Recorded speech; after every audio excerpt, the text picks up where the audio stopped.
Down with this sort of thing. Careful now. What's up everybody and welcome back to another video. In today's video I'm going to be going through my team selection ahead of Game Week 24. The past few game weeks have been pretty intense with some major doubles in recent weeks. Unfortunately the chaos shows no signs of stopping as the upcoming game weeks will include blanks as well as doubles. If you do enjoy the video then please do drop it a like, subscribe to the channel, follow me on Twitter at fplfatherted, and without further ado, let's get into it. Starting off in nets for Game Week 24, we have Kepa who faces Southampton at Stamford Bridge. Unfortunately Kepa was unable to continue his hot streak in Game Week 23 as Chelsea conceded and ended up with a disappointing 1-1 draw against West Ham. However, Game Week 23 was also a week with almost no clean sheets, so the Kepa loss doesn't hurt as bad. Whilst Chelsea did concede against West Ham, they have shown a strong defensive stability in recent games, with Kepa also having the highest save percentage in the league this season. This bodes well for owners and also increases Kepa's chances of getting save and bonus points. Southampton at home should be a winnable game for Chelsea. However, due to the new manager bounce Southampton will have, nothing is certain.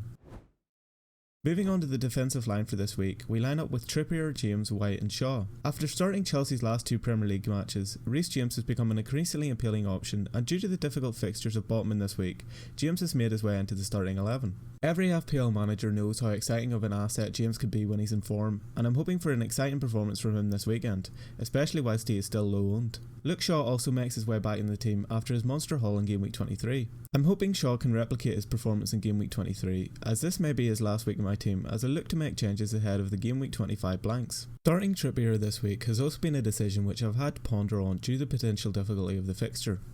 Whilst Newcastle have been in much better form than Liverpool this season, cracks have started to show in Newcastle's defensive line, with them conceding in their last two games. When we consider this and also the danger which the Liverpool attack poses, then a fair argument could be made to bench Trippier in order to choose a potential upside elsewhere. However, due to Trippier's ability to claim bonus points and create chances, there is no real reason as to why I wouldn't start him this week, especially if you don't have any other options on the bench. Ben White keeps his place in the team after being benched in the Arsenal City game. Whilst this could be a concern, the fact that Arsenal got beat heavily by City may mean White will get his place back in Game Week 24.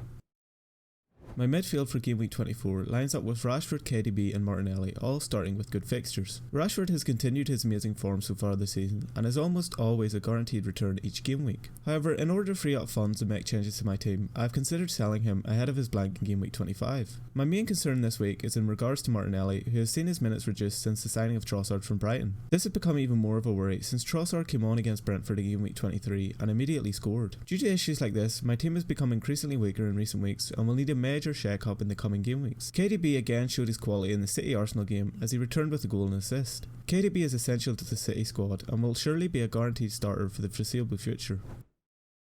Lastly, my Game Week 24 attack sees Kane, Haaland and Nketiah all start as I line up with the same attacking line as Game Week 23. Game Week 23 was a particularly difficult week for my attack. Kane didn't get a return, Nketiah got an assist and a yellow card, and Haaland was subbed off early in City's first game of the double game week. However, Haaland repaid managers' faith in the Arsenal game as he managed to get a goal. With Haaland being my captain this week, he returned with 20 points, which isn't the best return given it was a double game week. Those managers who instead captained Saka deserve some appreciation as the Arsenal midfielder returned with a monster haul of 30 points.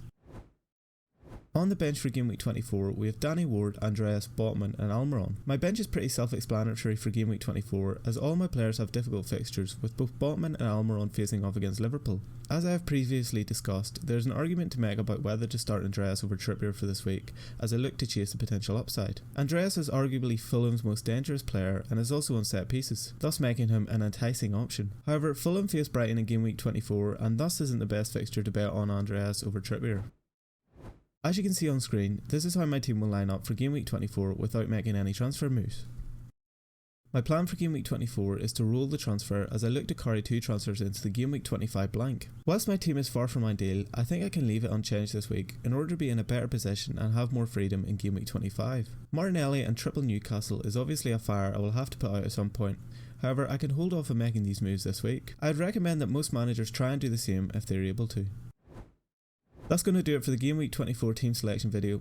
If you did find the video helpful, then please do drop it a like, subscribe to the channel and let me know down in the comments below what your transfer plans are for Game Week 24.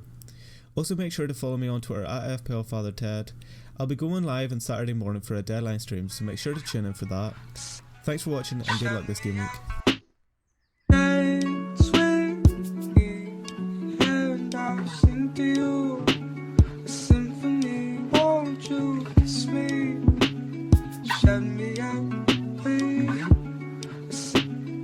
Shut me out.